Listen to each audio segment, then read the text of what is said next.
Welcome back to another episode of the Cubby Perspective. My name is Andrew, and I'm a podcast for the fans and by the fans. The Cubs are still currently duking it out with the Los Angeles Dodgers. I believe it is the seventh inning or so. I checked, but it's a commercial right now. Cubs are leading 7-6, 7-6 in this ball game. PCA has been absolutely lights out carrying us. PCA has just been wonderful. I see people all the time keep saying, hey, why doesn't PCA move up in that batting order? And I agree. I think it's getting to that point where, he should be brought up, but I don't blame Craig Counsell for wanting to keep him in that seventh hole. Reason being is if you bump PCA in that batting order, that's going to just be more stress on him. And that's going to make PCA believe that he has to show out even more than what he is already because he's now moving into a part of the lineup where you expect big things, right? So that could lead to PCA being more in his head and more mental errors and stuff like that and actually playing worse. So the fact that PCA is playing so incredible right now and Craig Counsell is just letting him ride out at that seventh hole where clearly he's found a home, I agree with it. Let PCA continue to develop, see pitches while he's hot, and keep him in that seventh hole for now.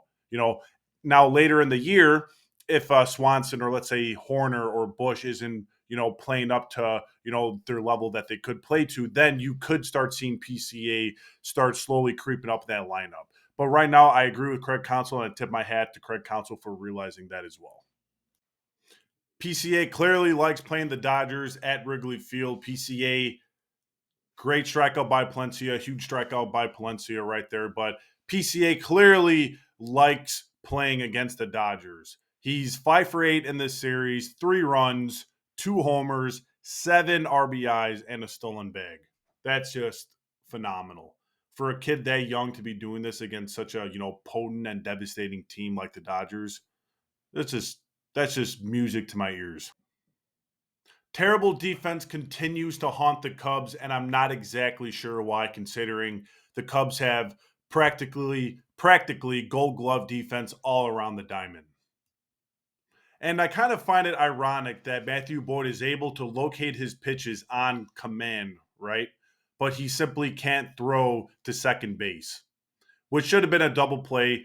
Following that double play, Otani should have flown out in left field to Ian Happ like how he did. And that would have ended the inning. But instead of that, it continued the inning and it ended up resulting in a 2-run homer from Teoscar Hernandez.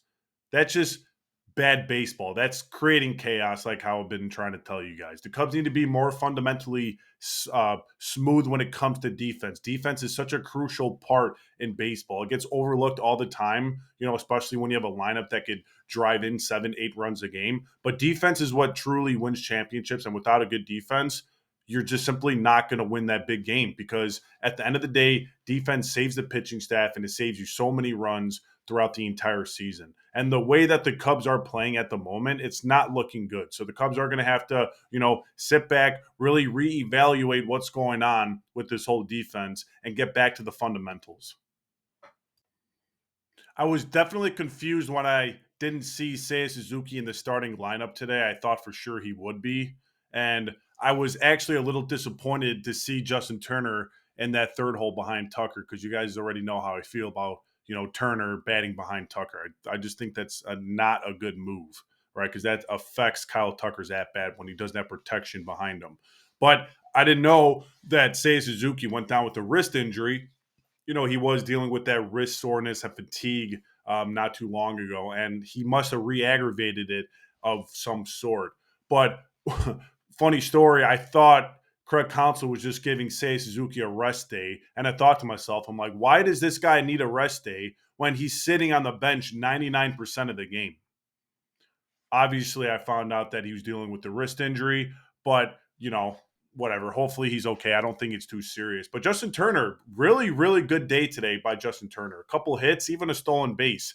He's one of the I forgot. Oh yeah, first Cub player that's 40 plus years old to record a stolen base. Last Cub player to do that was Greg Maddux. So that's pretty remarkable. The fact that you're 40 years old and he was able to steal a base in this league. Now, granted, it was a double steal. Tucker, stole third, so that kind of maybe disrupted the catcher's thought process there. But nonetheless, a 40-year-old stealing a bag in 2025. That's pretty remarkable. So good game by Justin Turner as well. All right, let's talk about who's been getting it done for the Chicago Cubs, who's playing really well, and who's really taken on that burden of producing and, scoring all these runs. First on the list is going to be Kyle Tucker.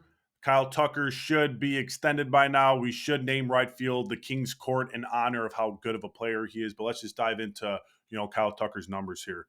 The King's Court: runs 24, tied for first; hits 32, tied for third; extra base hits 17, tied for first; home runs 7, tied for sixth; triples 2, tied for third; RBIs 25, tied for first; total bases 65, tied for first; times reaching safely 50, second place. That's remarkable. The Cubs haven't had this caliber of a player in a long time. And the fact that there's an opportunity that we could extend him and lock him up long term for the next decade, they should be jumping on that. They should not even allow Tucker to have the thought in their head that, oh, I'm going to hit free agency someday. Blow him away with an offer. Blow him away with an offer. Give him what he wants at this point. That's how much he means to this team. Without Tucker, this team would be completely different.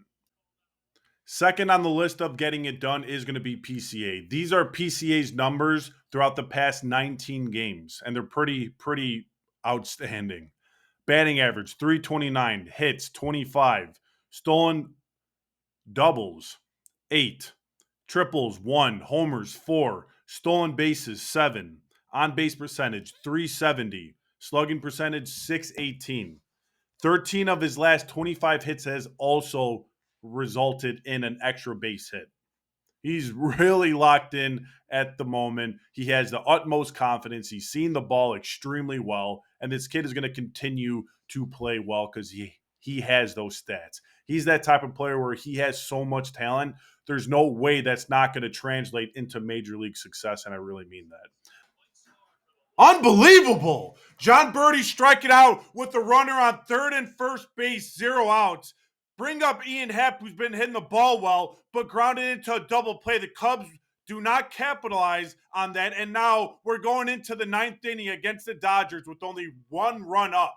Hopefully Presley can continue his tear and get a 1-2-3 inning on the freaking Dodgers, but that's a disaster. That's a disaster waiting to happen. So let's just wait and see what goes down in the 9th inning. 2 strikes against Shohei Ohtani.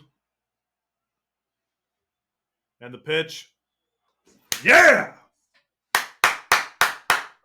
Big strikeout. We don't want Shohei because we got Tucker. Boom! Great freaking inning, Porter Hodge. There we go. Let's go, buddy. Hey, this is my good buddy Jimmy right here. What's up, guys? Go Cubbies!